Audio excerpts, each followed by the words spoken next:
Explain what you did, Em. Um, I needed a visual representation of the images that have been moving through my mind organically to process kind of what's been going on in my head. So the scorpions have been this repetitive practice that I've had throughout the semester where I started with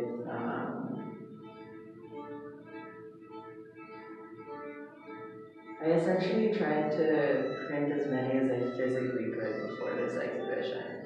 So about 20 of these takes on average like 24 hours if I'm gonna go to like the middle, but obviously smaller ones took less time, and so I was able to print a lot off. But initially I was planning on something a little darker, and I think I took this in a direction that just ended up being like soft while complicated. And it ended up being a much darker piece than I really thought I was going to do. Which one, sorry? Than what I thought I was going to do. I started out with this idea that I was going to make a tunnel and a coffin. And I was going to three-dimensionally scan a riot scorpion, which I tried to get off of Amazon. Or not a live scorpion, like a physical scorpion. I wasn't about to like kill a scorpion. Formerly to be clear, I'm not an asshole. Right. A deceased scorpion. I did end up making a little bit of an ass of myself because I bought some taxidermy on Amazon, and I was like able to get 2-day shipping, so I had no idea where it was coming from, but because of that I assumed it was somewhere like in the US and maybe like a vintage shop. Turned out I ordered something from fucking Thailand, which was obnoxious. But like I was like, okay, like it's coming, like the resources it would take to return it would probably be like its own kind of bad, so like it's probably not worth returning at that point. Like I'll incorporate that materiality into my piece and try to talk about like how I fucked up and then incorporate the issue into it. Fast forward to like a couple of months it takes for this, and like I also like I'm working fast to make this happen because I want to do something of larger scale. I like order it with like a couple of other things in it while like barely thinking about it, and it like had like a bat in it, and like Mom looked up all of the reasons that that's not like super kosher, but this is beautiful, Em. Yeah. I just think that the origin of it like is kind of important, you know? Yeah. Because like I ended up making a piece partially about the absence of that reality. Mm-hmm. And like kind of like stretching this material to find it. And so that's why the piece is called Genesis, is it's like coming out of an absence, but at the same time like obviously having a presence, like it's fucking ethereal. And then like obviously like also I haven't really thought through this imagery. I really just did it.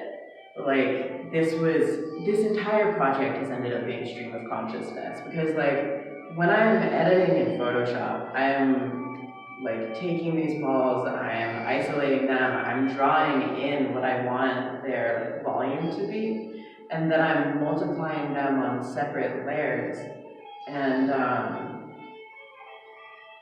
like choosing what shape to make it. Like I could turn this into a fucking snake if I wanted to, because I have these textures isolated and I can repeat them to whatever I want, which is how I end up practically like drawing with these kinds of textures.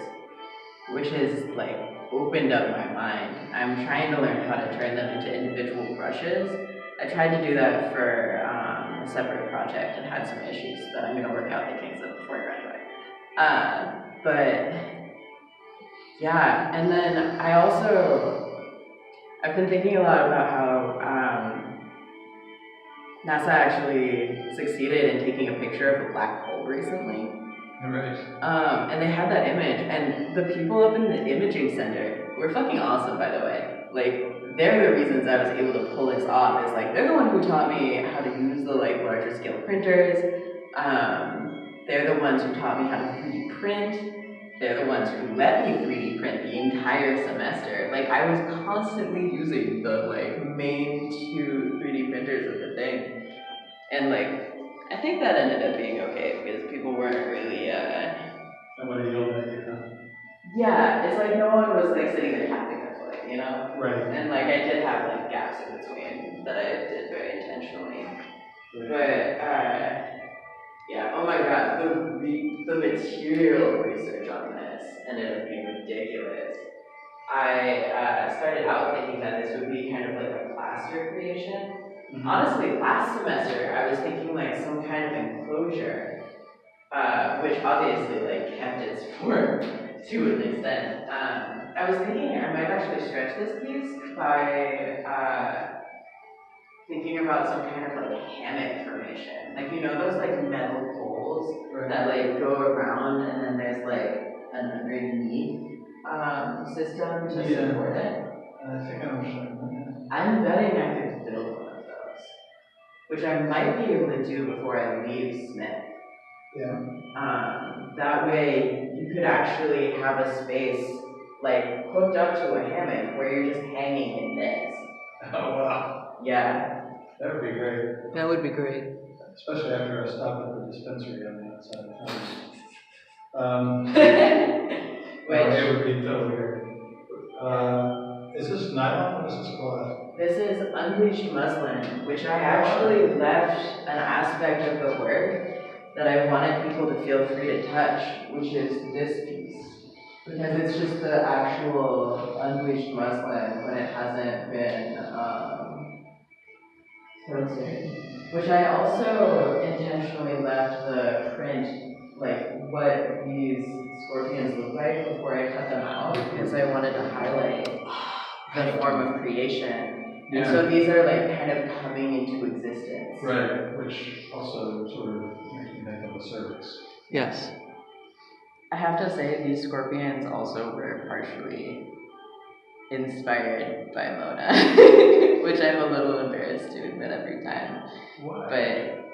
But because they're a Scorpio and they like really, which now that I'm looking at it, these lights look like stars, and like I'm really excited to show them this piece. Absolutely. I don't think you should be embarrassed by that at all, honestly. Yeah. You're entitled to have a muse, you know? Also, like, they were the one who recently told me that I should, like, maybe think about pink more. Just, like, because, like, I've always had kind of a rejection of it because of gender. Right. Because, like, it's always felt like something that I was, like, supposed to identify with that I just couldn't because of how it was presented to me. Mm-hmm. And, like, it's a good color. And, like, Eli loves it. It's true. So like, he's the gender bendiest cis dude I know. Good way to describe your brother. Yeah. Yeah. Yeah, I think the first time I met him, he was wearing Aaron pants, so I said, this is a different fashion sense from what I understood, but okay. All right.